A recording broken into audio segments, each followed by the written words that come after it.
Film ini bercerita tentang seorang anak yang cacat, bisu dan tuli yang baru aja kehilangan kedua orang tuanya. Lalu dia diadopsi sama sebuah keluarga. Namun, ternyata adopsi ini malah justru membuat anak ini jatuh ke situasi yang lebih mengerikan.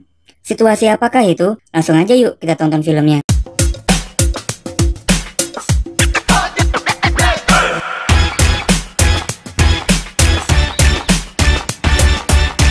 Yatu yang bisu dan tuli karena kedua orang tuanya meninggal, jadi dia pun diadopsi sama teman ibunya yang bernama Olivia. Olivia sendiri mempunyai suami yang bernama Paul dan seorang anak yang cantik bernama Nina. Selain diadopsi, Dot pun diberikan kesempatan sekolah bersama anak kandungnya. Namun, kehidupan mereka di sekolah sangatlah berbanding terbalik. Nina menjadi primadona di sekolahnya. Muka cantik, badan semok, dan membel menjadikan dirinya idaman semua pria. Berbeda dengan Dot yang memiliki kekurangan, ya sudah tentu tidak ada yang mau berteman dengan dirinya. Dot pun lebih banyak menghabiskan waktu menyendiri di kamar mandi. Di rumah, Olivia pun memberi nasihat ke Nina dan temannya yang bernama Michelle karena mereka berdua sepertinya sangat merendahkan Dot yang hadir dengan keterbatasan yang ia miliki. Selain memiliki kekurangan, masa lalu Dot pun sangatlah kelam. Ayahnya baru meninggal, sedangkan ibunya meninggal karena kanker sejak ia umur 7 tahun. Bener-bener gak kebayang ya gue kalau ada di posisinya Dot. Udahlah disabilitas, ditinggal orang tuanya lagi. Walaupun tampak bahagia, namun keluarga ini mempunyai sebuah sisi kelam tersendiri. Ibunya Nina ternyata kecanduan obat penenang. Bapaknya Nina pun menemukan istrinya tergeletak di rumahnya karena kebanyakan minum obat-obatan. Singkat cerita, kehidupan pun perlahan membaik bagi Dot. Ia mulai menemukan teman bicara yang sesama disabilitas. Di balik kekurangannya, Dot ini mempunyai skill bermain piano yang sangat luar biasa. Saat ia bermain piano, tidak sengaja si Connor melihat aksinya Dot yang sangat menarik. Di keheningan malam, Dot pun merindukan ayahnya. Ia pun duduk tersandar di tembok dengan memeluk abu jenazah ayahnya. Satu-satunya hal yang mengingatkan dia dengan ayahnya cuy. Namun, di saat ia lagi bersedih, ia pun kebelet buang air. Di perjalanan ke kamar mandi, Dot melihat sesuatu yang tidak ia duga-duga. Kalau Nina lagi digenjot sama bapaknya sendiri. Dot pun langsung berlari ke kamarnya dan tidak percaya apa yang ia baru lihat. Di malam berikutnya, bapaknya pun menghampiri Dot yang sedang tidur. Bukannya ingin digenjot, bapaknya pun curhat kalau dirinya ini sakit. Dia pun merasa depresi akan penyakit yang ia derita. Singkat cerita, di suatu hari saat rumah kosong, Dot lagi bermain piano seperti biasa. Namun, dia ini tidak sadar kalau ada Nina yang mengintip aksinya. Dan tiba-tiba si Dot ini mengumpat dan bernyanyi. Waduh, Nina pun kaget mendengar Dot yang ternyata tidak cacat. Keesokan harinya di sekolah, Nina pun makan bersama Dot. Di sana, ia bercerita kalau dirinya ini akan membunuh bapaknya sendiri. Nina ingin menyudahi ini semua. Dia sangat membenci bapaknya, namun dia mencintai bapaknya saat bercocok tanam. Nina pun dengan sengaja menjelaskan apa yang biasa ia lakukan pada bapaknya.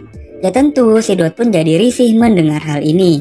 Nina pun bercerita kalau dia akan menembak bapaknya dengan senjata yang dimiliki oleh bapaknya Michelle.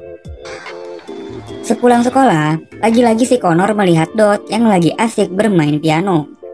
Kayaknya Connor ada rasa nih ya sama Dot. Lebih edannya, di malam harinya, si Connor main datang aja nih ke rumahnya Dot untuk mengajaknya belajar. Si Nina pun auto kaget. Kok si Connor malah nyari si Dot gitu kan, bukan nyari dia. Tiba-tiba, si Michelle pun juga ikutan datang membawa senjata bapaknya. Michelle yang tahu Connor lagi main ke rumahnya Nina pun malah jadi salting. Dia pun mengibas-ngibaskan rambutnya dan memaksa Nina untuk bertanya pada dirinya. Selanjutnya Dot pun diajak keluar sama Connor untuk belajar bareng. Connor pun bilang kalau dirinya nih harus mendapatkan nilai bagus supaya mendapatkan beasiswa. Sedangkan si Nina sama Michelle malah Michelle, Lalu tiba-tiba si bapaknya Nina nih nyuruh Michelle buat pulang karena kepala bapaknya lagi tegang. Nina yang tahu bapaknya lagi minta jatah pun langsung menyuruh Michelle untuk segera pulang dari rumahnya. Sedangkan si Connor masih sempet-sempetnya aja nih menggoda Dot dengan merayunya dan memegang tangannya. Namun Dot malah kepikiran sama Nina yang mau membunuh bapaknya. Dot pun langsung pulang ke rumah meninggalkan Connor. Ternyata pas dia buka nih, yang dibawa Michelle itu tuh video bokep cuy, bukan senjata. Goblok lah. Si Nina pun lagi digenjot sama bapaknya. Gila. Untuk menyelamatkan Nina, Dot pun berpura-pura memecahkan vas bunga sehingga mengacaukan percangkulan mereka. Bapaknya tentu kesel banget dong. Keesokan harinya, Nina pun lagi-lagi bilang kalau dia nih ingin membunuh bapaknya. Dengan sangat meyakinkan, dia tuh bener-bener ingin mengakhiri ini semua. Dot pun sempat ingin menghubungi Kak Seto, namun dia sepertinya bingung nih ingin ngomong apa. Akhirnya ia pun ke sekolah yang lagi ada pertandingan basket, di mana si Nina menjadi cheerleader dan Connor bermain basket di lapangan. Namun hari itu bukanlah hari terbaiknya Connor, permainannya sangatlah payah. Sehabis pertandingan pun, Dot menarik Connor untuk ke kolam renang. Di pinggir kolam yang tenang dan sunyi, mereka pun berduaan. Dan Connor pun sudah paham situasi dan kondisi seperti ini. Dia pun bercerita ke Dot kalau dia nih tadi ketahuan lagi mengasah pedangnya sama ibunya. Dia pun bingung kenapa pedangnya selalu berdiri tegak ke atas. Dot pun mencoba memahami apa yang dimau Connor dengan membuka bajunya. Mereka pun lalu mengadu mulut di pinggir kolam. Sedangkan Nina lagi-lagi dan lagi-lagi terus saja digoda sama bapaknya sendiri. Nina pun menggunakan beribu alasan supaya bisa terhindar dari terkaman bapaknya. Namun bapaknya tidak mudah menyerah cuy. Dia pun nyelonong masuk ke kamar Nina dan menggrepe-grepe Nina yang hanya menggunakan BH dan celana dalam yang sangat ketat. Nina pun menawari bapaknya untuk duduk dan menutup mata. Sedangkan tangannya Nina udah siap nih dengan setrika panas di tangannya. Niat hati ingin menempelkan itu setrika di mukanya. Namun Nina malah luluh karena bapaknya bilang dia mencintai Nina. Bangsat. Akhirnya Nina pun malah berbohong kalau dirinya ini tuh hamil. Ya sudah tentu yang dikandung adalah anak bapaknya. Nina pun lalu meminta uang untuk melakukan aborsi. Bapaknya pun mengiyakan agar semua masalah cepat selesai. Keesokan harinya, Connor kembali mengajak bicara Dot di sekolah. Namun responnya Dot sangatlah dingin. Jadi sebenarnya Nina nih nggak hamil. Dia hanya berbohong agar bisa terhindar dari bapaknya. Ia pun menggunakan uang itu untuk kabur dan mungkin setelahnya dia jadi wanita penghibur atau jadi penari perut. Gelap banget ya. Selanjutnya mereka pun berdandan untuk menghadiri pesta dansa di sekolahnya. Namun bapaknya langsung datang dan menghadang Nina. Bapaknya menganggap Nina ini berbohong. Bahkan bapaknya mengatai Nina seorang perempuan murahan. Anjir, udahlah digeprek, dikatain lagi. Gak ngerti gue sama bapaknya. Nina pun malah disiksoi sama bapaknya cuy. Dot sendiri memilih untuk menunggu Nina sambil bermain piano. Sambil menitikkan air mata, Dot pun tidak tega mendengar Nina yang disiksoi sama bapaknya. Dia pun membetot sebuah senar, lalu berjalan masuk ke dalam kamarnya Nina. Saat bapaknya sibuk mencari lubang untuk memasukkan pedangnya, Dot pun datang dan menggorok leher bapaknya dengan senar piano. Bapaknya pun langsung merasakan sesuatu yang tidak pernah ia rasakan sebelumnya.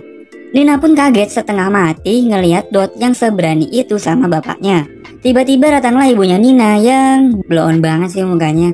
Singkat cerita, mereka pun pergi ke pesta dansa, meninggalkan ibunya dan bapaknya yang sudah terbujur kaku.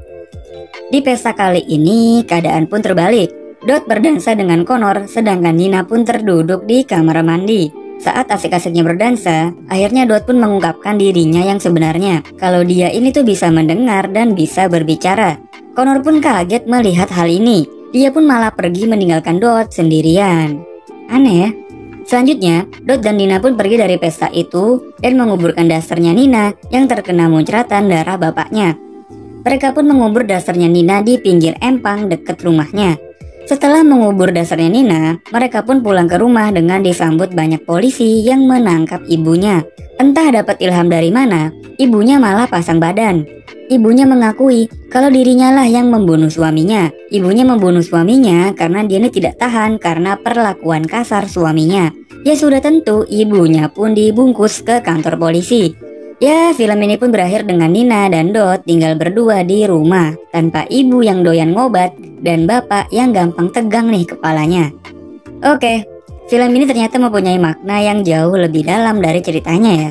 Dot hanya berpura-pura menjadi tuli dan bisu semenjak kematian ibunya. Ternyata kematian ibunya nih sangat membuat Dot terpukul. Ditambah lagi bapaknya juga ikut-ikutan meninggal.